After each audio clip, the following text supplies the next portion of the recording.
How you doing? Welcome back, Dr. Ulysses Jackson. Welcome back to another Mental Health Monday. I'm glad you got the moment to spend the time with me than with anybody else.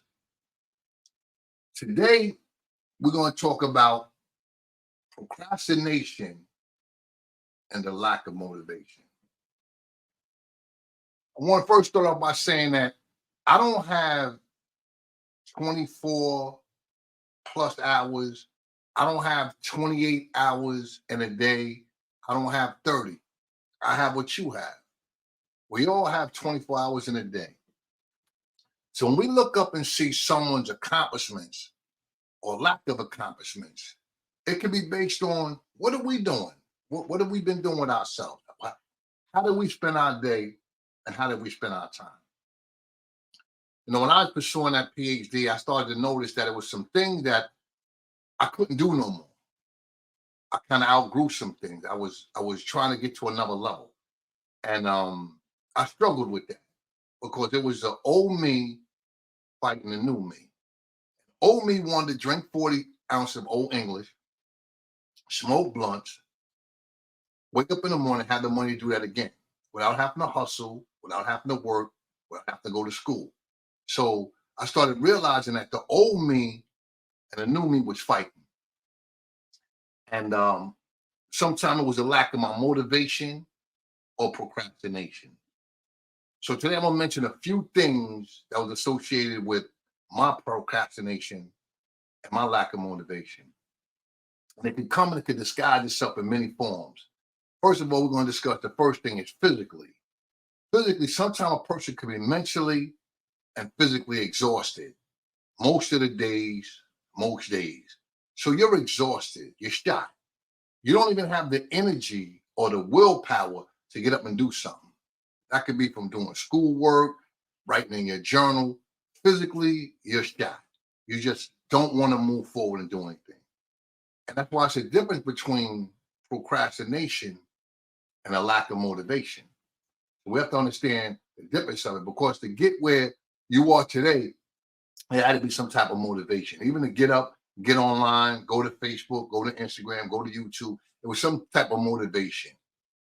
Start focusing on and getting used to doing things that's going to help you progress in life, motivate you, and not really procrastinate.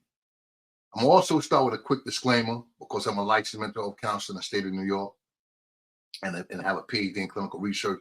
This discussion is not to be taken for therapy. It's not to be taken out of content in place of therapy. So if you need a provider or someone professional to discuss with you on motivating you and your lack of depressed moods, find a professional in your network, your insurance network, and seek them out. But this is for information only discussion. So again, this lack of motivation for procrastination, it can be physical. It can be the way you eat and diet. You may be so sluggish you can't get up in the morning. You cannot rest at night. You might be getting 3 and 4 hours sleep and not getting your 8+ hours sleep. So how motivated are you going to be when you lack that motivation based on something physically happening to you? You're overweight, you're underweight, anorexia, bulimia, or eating disorder, which is going to affect any one of these physical moves to get you motivated to go on. So when a person lacks this motivation, it's not always that they're procrastinating. It could be something else going on. That's why you want to continue to get your physical checkups and things like that to find out exactly why you have this lack of motivation and procrastination. Again, it could also mean poor goal setting. You didn't get where you wanted to go, not because you didn't have the tools or the skill, you wasn't motivated. You had other things to do at the same time. So I can't set a goal to take my son or my daughter out, and I got to be to work. I can't set up a seminar or speaking engagement somewhere when I have other arrangements. So that means I'm physically not even possible to do these two things at once. So we want to make sure when we look at something we didn't accomplish, look and say, wait, am I procrastinating or do I have a lack of motivation? And ask yourself these type of questions. Examples, right? Knowing that I have something to do and someone asks me, Doc, Could you come speak here? And me say yes. How can I be at two places at once? So it's not that I didn't want to do it. That was just poor planning. Then you have the emotional aspect that's connected with procrastination, which you could be emotionally drained. Like I said earlier, between work and school and the children, you could be so shot and so drained out that you can't get up and do it. So your significant partner may think that you just don't want to do something, but she doesn't understand. He doesn't understand that you're drained, that you're shot. Babe, it's not that I don't want to do it. I'm just in a position where physically I'm not even motivated to do it. And again, intimate partners, intimate relationships, she might want to go to Applebee's tonight for a drink. You might want to watch the game. So you have to figure out every night you can't watch the game. Relationship is sharing the time, sharing the space, and sharing the communication. So you have to get a little more motivated to do some other things, not sit around saying, well, I'm just going to procrastinate it out. And I even go with doing chores around the house. I'm going to get to that. Set up a goal and a time. I used to have a friend who, anytime you went in the house, whenever you wash it, whenever you use a dish or dishes or anything, he'd wash it immediately. And I kind of took on that habit because there was never no dishes piled up in the sink. To procrastinate for your significant one to come in and say, look at all these dishes. What are you doing? Procrastination, a lack of a motivation, could start with something small as cleaning your room to finishing your dissertation, to going to class on time.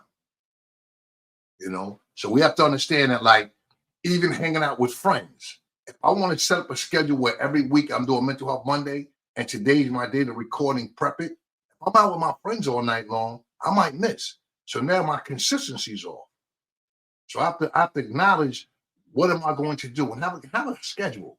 Start journaling so you can also look and measure your progress or your lack of progress. Again, a person can experience extreme anxiety or even depressed moods, which will take away from your motivation. You know what I'm saying? We have to set up realistic goals. We have to set up things that are achievable. I can't say I'm going to be an astronaut and I hate physics. I know it takes a lot of math and calculus to do something. Or I can't say I want to be a dentist when going in someone's mouth, it's not what I want to do. So the goals that we set up have to be realistic. I had a passion for helping people. I had a passion for substance abuse and drug counseling, which led into mental health, which led into other areas and aspects of counseling, because it was realistic and I set up the goals. Financial aid was there. I looked at, what is it going to cost me to get a PhD? How much do I owe on my student loan? What's available to me? I wrote this out. So when I went to take a class, it cost me X amount a semester or X amount a quarter. I wasn't scrambling trying to find out the money. I did the work. Sometimes I hit a bump when it came to buying the books, because I didn't know what book was going to be used that quarter semester. But some of the books were $50, some of them was $350. I had to make a way to get those books, not to procrastinate. I can remember semesters starting where I was late getting the books and looking at the syllabus. Now you got things online like YouTube and order books and rent books for a semester. So we have to know what's available to us to not procrastinate, lose our motivation. It's 9:00. We have to make sure we don't lose our motivation and our interest in doing stuff like that. So setting up these realistic goals is very important. Now, again, with these goals, environment. Every one of us has a different little situation. Mine may not be any better or worse than yours. We all have living situations.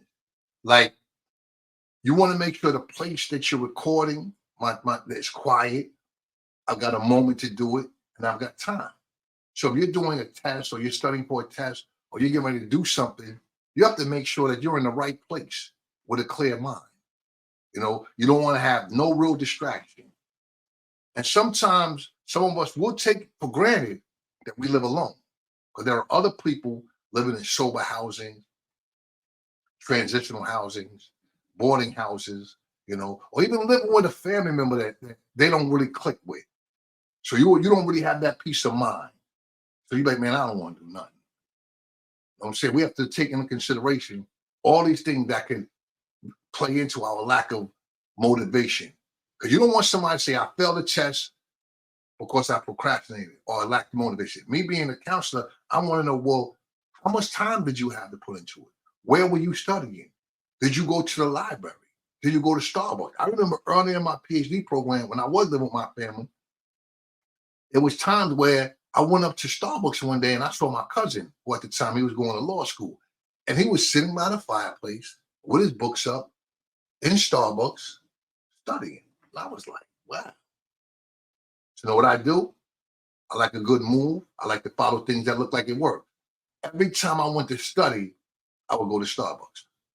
I'd bring my laptop, my bag, get a cup of coffee, sit in the corner by a fireplace, and I would sit and study. But I had to get into the environment that was going to motivate me. Sometimes you might take a ride, go to your local library, sit in the corner. You know what I'm saying? Go to a friend's house who studies. Because the environment and which way you're at add to that procrastination or that lack of motivation. If you were somebody that's laying around all day saying, let's smoke another L, or why are you doing that? You know what I'm saying? They're not adding to it. And that could add to that lack of motivation. Again, your environment in which you live could also dictate how you perform and your level of procrastination. Again, the lack of motivation, make sure when it comes to that environment that you're in a place that you're quiet. I would be in a situation where I got my cat jumping on me, or my dog barking, or my significant other banging on the door every 5 minutes. I might not be motivated to do this anymore. Because I'm like, every time I go to do this, I'm disturbed. So the environment in which you're studying, which you meditate in, where you drink your coffee or your tea at in the middle of the night, or that moment that you have some you time, make sure you got that. You know what I'm saying? Because we want to cut out every reason or every excuse to say, I lack motivation, or I didn't get it done because of this, or because of that. We want to balance that out. Well, I see a lot of people now struggling with some tests and getting these exams done, but you can't go travel the world. You can't go to Hershey Park, be at every party, be the life of the show every day, and go in and perform like that. Something got to give. Sometimes family members could come in and out and interrupt that peace of mind. And for those that want to procrastinate, just what I need. My phone rang. That's my way out from doing what I have to do. So we got to understand, what's that lack of motivation, that procrastination going on in your life? So finally, like I was saying, complete my dissertation with a lot of distractions. I'm in a full-blown relationship. I have children. I have a 9-to-5 job. I have friends wanting to hang out. I want to hang out. I want to travel. But I got into setting up something for time management. Get everything done. I had to get into time management to say, you know what? This is what's important to me. And once I put that in order, I was able to achieve. So when I don't get something done, I look and say, was it a lack of being motivated, or was I procrastinating? Whenever I don't get something done. So I never look at the next person and say, he or she got it done and I didn't because I lack motivation or I procrastinated. So again, thanks for following me today on this Mental Health Monday, and we discuss procrastination and lack of motivation. Dr. Ulysses Jackson, thanks for tuning in for another Mental Health Monday. Thank you.